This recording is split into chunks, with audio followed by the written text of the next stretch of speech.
Hi, my name's Tanya Penner, and I'd like to welcome you to my EDL 851 Module 8 presentation on the legal aspects of teacher evaluation.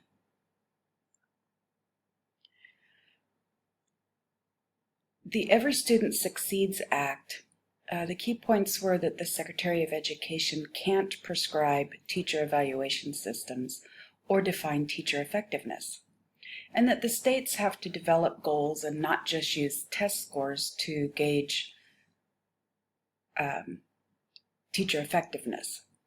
It also talked about right preserving, not rights creating, which basically is if you did not have the right to bargain your evaluation before ESSA, or if you didn't have a state law covering a topic, this will not give you that right or give you that protection. The article Teacher Evaluation Heads to the Courts talked about policy frenzy, that there's a lot of litigation now because of this, and AFT and NEA have been very busy filing those lawsuits challenging the new evaluation systems. Most of the lawsuits listed were still in progress, but of those that had been completed, all rulings were either in favor of the states or completely dismissed. Teacher evaluation article and issue overview. The four main points that I took away from this were the new research on teacher quality. The top performing teachers helped students gain more than a grade's worth of learning. And students taught by the worst achieving received just half a year of learning. That was very powerful to me. The other thing was money. With the race to the top competition and different philanthropies, there is big money in developing teacher evaluation systems. Then efforts to revamp the state laws on evaluation. By 2013, 28 states had moved to require teachers to be evaluated annually, which is up from 15 in 2009. And 41 states required consideration of state achievement data. And some states tried to connect evaluations to things like teacher compensation, promotion, and dismissal. Then the last one was political pressure. It kind of ties in with the whole making it easy to get rid of teachers by using the evaluations.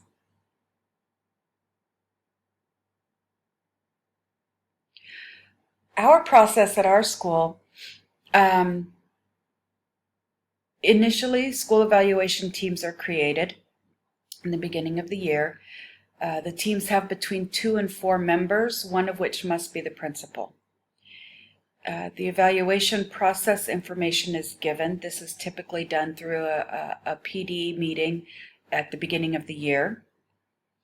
Informal and unscheduled visits to classes start from the very beginning of the year. The evaluation team conducts at least 2 formal or scheduled observations for each teacher per year, and a post-observation conference must be held.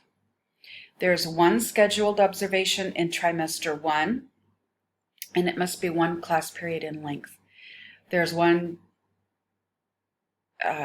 scheduled observation in trimester 2, and again that must be at least 1 class period in duration, and those 2 evaluations must be at least 6 weeks apart.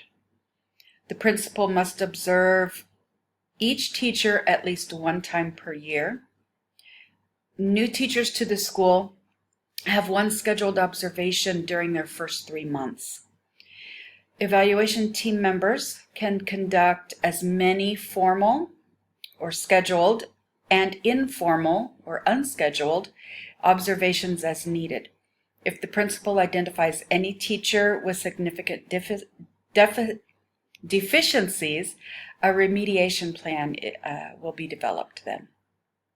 And the fourth part, the evaluation team will collect evidence of a teacher's performance from a variety of sources.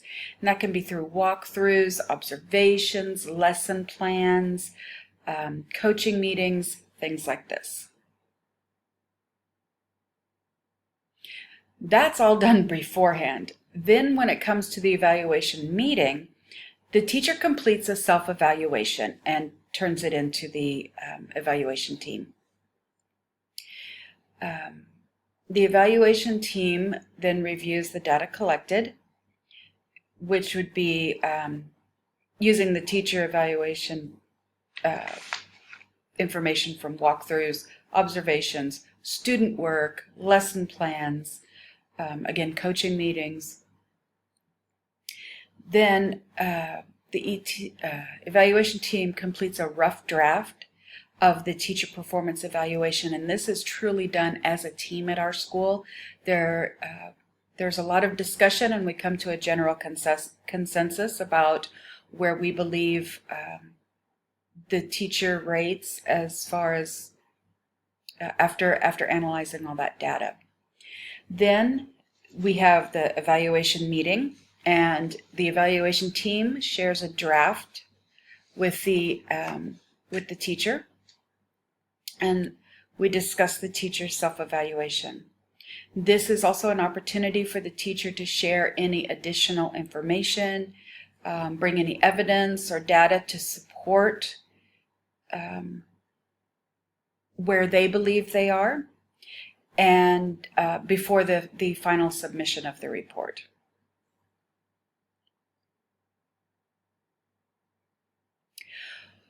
One lawsuit that I researched and looked at was Medro versus New Mexico Public Education Department. This lawsuit claims teachers are being penalized in evaluations for taking sick time that they are entitled to under their contract, and that it is unconstitutional. Basically, teachers were being penalized on their evaluations if they used more than 3 sick days a year, even though they are contractually given more.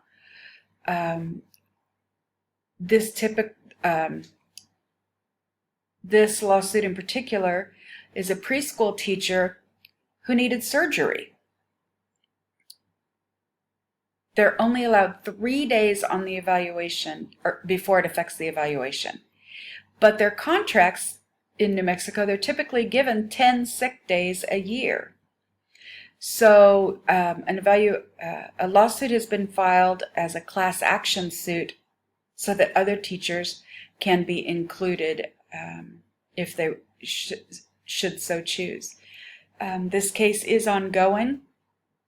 I'm actually going to watch this. It just completely baffles me that that if a teacher needs surgery, they would be docked on their evaluation for taking that. That is completely ludicrous to me.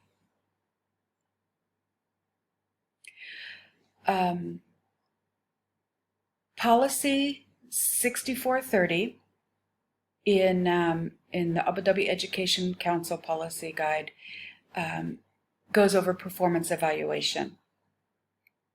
And number 3 is about due process. 3.1 states that staff may request a formal review for procedural violations, but may not contest on the basis of a final determination. And a formal written request must be filed through the ePerformance portal. Then a final review of all outcomes of the regional performance evaluation committees will be conducted by the HQ Performance Evaluation Committee. I have not heard of anyone going through this process. By the time it gets to the point of termination here, there is enough evidence in place to support the decision, and it should come as no surprise to the teacher. As ours is a little different situation. As guests in another country, the rules are a bit different. First of all, if you lose your job, it's not just your job you lose. You lose your health care, you lose your accommodations, because that's all part of the benefits package of the job. Now, you can also be sent home for something done outside of the workplace. Facebook posts, alcohol use, unpaid debts, and personal conduct can all potentially be cause for termination. Myself, in order to remain current regarding legal issues associated with the teacher evaluations in the U.S. and possibly other countries, I would need to diligently research district, state, and national regulations. One way to do this would be to become a member of associations such as the NEA. Here in the UAE, I do remain current on the rules and regulations here by browsing the ePerformance portal on a regular basis. I'm usually on there weekly, if not several times a week, and by reading ADAC policies. I hope you enjoyed my video, and I welcome any comments or questions that you have. Thank you.